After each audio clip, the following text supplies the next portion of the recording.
Kim is an amazing woman on a mission to help put an end to human trafficking in Vietnam. She's part of a team called the Blue Dragon, and she's swum the English Channel. And Kim, I'm not going to tell you, why should I tell them about you? Come up here and tell them yourselves, your story. Welcome, Kim now. Thank you so much. First up, no pressure. Look, when I found that I was first, I knew that I needed to have some sort of definition for you to start the evening. So I went to the most trustworthy source of information on the internet these days, ChatGPT. And it told me that the simple things in life are the things that bring us peace and joy and that give us meaning to our life without needing money, status, or complexity. If I've heard the word "don't overthink" this one time, I've heard it a million times. But I do have some simple things that maybe have evolved over time. And when I think about the very most simple thing in life that gives me joy, it's the ocean and ocean swimming. From when I was young, I was able to I didn't even need to be in the water. I just needed to be near it. I'm sure a lot of you can know that feeling of just being able to be near the ocean, near the breeze, with the sun, and the feeling of peace that comes along with it. In December 2020, I'd just come back from working in Vietnam full-time, straight into hotel quarantine after some lockdowns in Vietnam. And in hotel quarantine, without a window with air, all I could think about was the ocean. I just wanted to be immersed in water. The first time I did it, I met some people down in Mollywood in Ulladulla, where I was with my parents, and they talked to me about the fact that the ocean hugs us. Imagine yourself diving down deep into the water and feeling every part of your body being held together by the ocean. What an awesome feeling. And over time, as I started swimming further and further, I was afraid of sharks, seaweed, fish. These days I know that blue bottles are worse than any of those things. But as I started ocean swimming more and more in Sydney and becoming more immersed in the Sydney ocean swimming community, those hugs from the ocean began being complemented by the hugs by fellow ocean swimmers before and after our swims. And I know a lot of you here swim, and you probably agree with me that the most important part of an ocean swim is the coffee afterwards and the community that comes along with it. From that community grew the safety to become willing to take risks. I went from not being able to swim a kilometre without stopping to suddenly doing 4 kilometres, to swimming from Maroubra to Coogee, then from Coogee to Bondi, and then from Malabar to Bondi and back. I met a coach who suddenly instilled this confidence in me to do things I'd never even dreamed about doing. I bought a book by Lynn Cox, an open water, like a textbook on ocean swimming. And when I got to the section about marathon swims and the English Channel, I gave it away because that was never going to be in my future. The next thing I knew, I met a man called Vladimir, kind of famous ocean swimming coach in Sydney now, and he convinced me to do a 10-kilometre swim. At the end of that 10-kilometre swim, he convinced me to do an easy 20-kilometre swim around Great Keppel Island. And I did that swim to raise $20,000 for Blue Dragon Children's Foundation to rescue victims of human trafficking.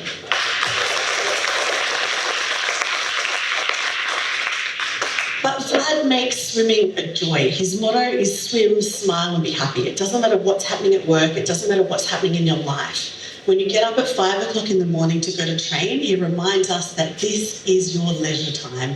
It doesn't matter what you're training for, how hard the session is, how fatigued you are, how sore you are. You're choosing to be there. You're choosing to make that time your simple pleasure in life. The connection, the inspiration, the incredible people who supported me to finally make the decision to be able to swim the English Channel, I took with me to Dover. When I swam the English Channel, I took 3 friends with me. One who was already in the UK and 2 who came with me from Sydney. Let's call them Ollie, Eva and Cotty. It's their real names. When I did the channel, they had a whiteboard and we set up a WhatsApp group. And on that WhatsApp group, friends, family, colleagues from Vietnam, from Australia, from around the world were sending me messages. And on this giant whiteboard, my friends would write the messages so that I took the love and the care and the inspiration with me. People who knew me well would send little in-jokes, or they'd send me little things that they knew would inspire me and keep me swimming. And the simple connection was what kept me buoyant throughout that swim when things got really tough. I understood how badly I needed this when it got taken away from me. One of the girls, let's say it was Eva, decided that I was taking too long in my feed breaks and that I was too invested in the messages, because sometimes I'd see the message and I'd start doing backstroke, and I'd say, tell them this, and I'd give them a message and then I'd keep swimming. So she decided I wasn't allowed to have those messages anymore. And suddenly, for nearly 90 minutes, I didn't get a message.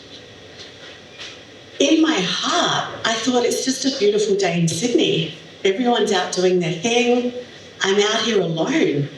And I could feel my stroke deteriorating. I could feel my mood deteriorating. And I still had at that point about 7 hours of swimming to go. Eventually I said to them, is nobody on the chat? And Eva said to me, we're not giving you the messages. You're taking too long. You're taking too long with your feeds. Do you even know you're swimming the English Channel? I don't swear very often, but I had some harsh words in that moment, and the messages suddenly started to come along. Eva might be right in saying that those messages almost cost me the swim. When we were not so far from France, I could see France. Let me tell you, Dover never gets any further away. Don't look back.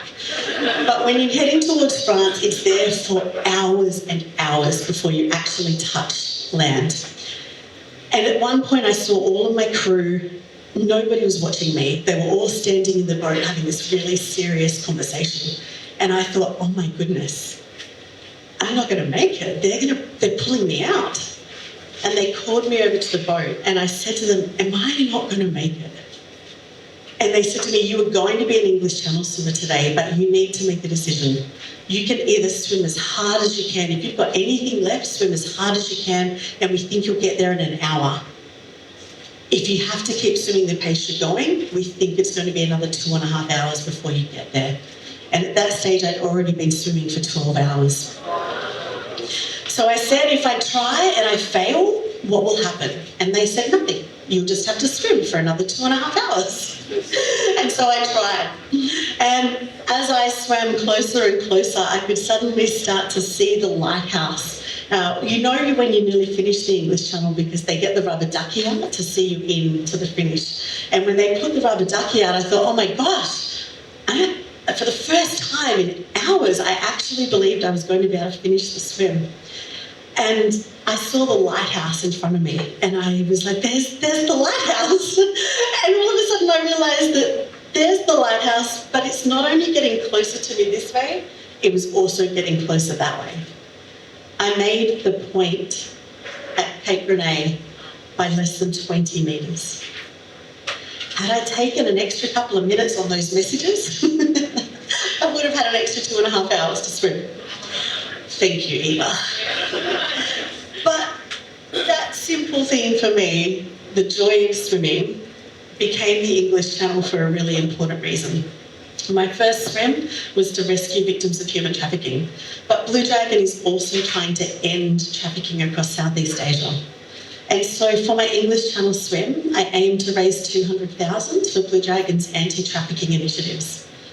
I ended up raising $132,000, so $70,000 to go if you'd like to contribute. But this week again, I was reminded just why that was so important. Last week, we rescued a 15-year-old girl. We rescued her from a forced marriage. She thought she was being offered a job. She grew up in absolute poverty with just her mother. I don't know what the simple things in life would have meant to her. Having access to clean water, food, and somewhere safe to live would probably be on the wish list. So when somebody offered her a job, she took it. She ended up being trafficked and being forced to marry somebody. That was 3 years ago. She was 12.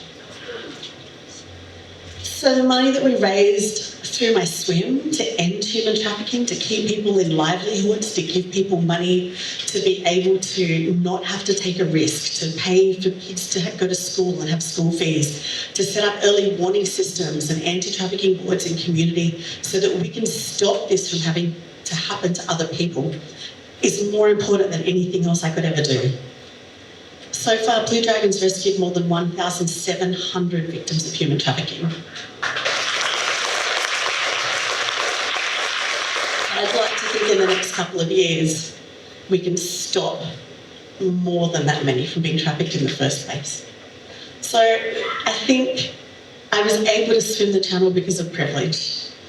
I had money, I had friends, I had support. I had enough money. I didn't have money, but I had enough money with support. And I had connections to be able to make it all possible.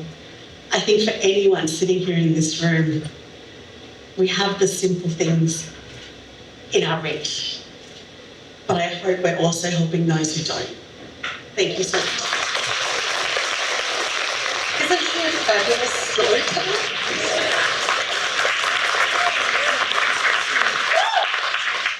But these stories are so important. It's like those people in New Guinea, they live with very little. I know that Kim gave up a really good teaching job to put her time and effort into Blue Dragon.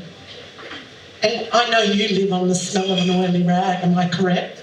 Yeah. I actually swam the channel because somebody sponsored me to be able to do it. So I had the money to be able to do it, but it definitely wasn't on my Blue Dragon wage, just in case you're thinking we're living it up over there.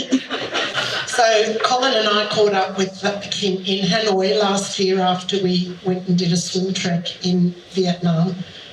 And Colin just said it was, sorry, I've got a tear in my eye. Colin just said it was such an honour to meet you and the work that you're doing. And you told us a story about a woman who was about to be trafficked, and through the community, the community leaders, they alerted Blue Dragon and they were able to give her a cow and chickens and clothes for the kids and actually give money for education so that she didn't have to go to Myanmar to be trafficked. So if you ever want to help her, Blue Dragon,